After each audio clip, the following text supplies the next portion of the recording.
சாமி சரணம். அனைத்து ஐயப்ப பக்தர்களுக்கும் பாத நமஸ்காரங்கள். இன்றைக்கி காணொலி தான் நம்ம பார்த்துக்கிட்டு இருக்கோம். சன்னிதானத்தில் நல்ல மழை பெஞ்சிக்கிட்டு இருக்கு சாமி.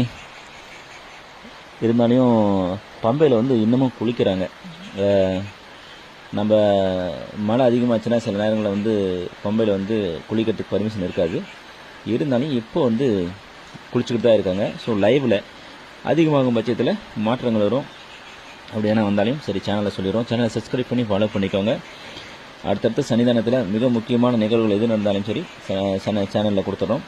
ஒரு மண்டலம் இருப்போம், சபரிமலை தூய்மை காப்போம், மாற்றம் தொடங்கட்டும், ஐயன் மகிழட்டும் என கேட்டுக்கொள்வது தமிழ்நாடு ஐயப்ப சேவா சங்கம். சேனலை சப்ஸ்கிரைப் பண்ணி ஃபாலோ பண்ணிக்கோங்க. ஸோ எப்பப்போ என்னென்ன சன்னிதானத்தில் நடந்துக்கிட்டு இருக்கின்ற அந்த டேட்டா பேஸ் கம்பல்சரி பார்த்துட்டே இருக்கலாம் சாமி. முடிஞ்ச சாமிங்க முடிஞ்ச வரைக்கும் நிலக்கல்லே ஸ்பாட் புக்கிங் பண்ணிக்கிற வழியே பாருங்கள். ஏன்னா பம்பையில் பார்த்தீங்கன்னா ஸ்பாட் புக்கிங்க்கு அங்கே போய் பண்ணிக்கலான்ட்டு அதிகமான கூட்டம் வராங்க. என்ன நினச்சிடுறாங்க, அங்கே சாமி கும்பிட்டு எப்பா அங்கே போய் பண்ணிக்கலாம் வாங்க அப்படின்ற மாதிரி கூட்டு வந்துடுறாங்க போல இருக்குது. அங்கே ஓரளவு கூட்டம் கம்மியாக இருக்குது. அதனால் முடிஞ்ச வரைக்கும் நீங்கள் அங்கேயே பண்ணிட்டு வந்துடுங்க சாமி. பம்பை எதிர்பார்க்காதீங்க சாமி சொல்லணும்.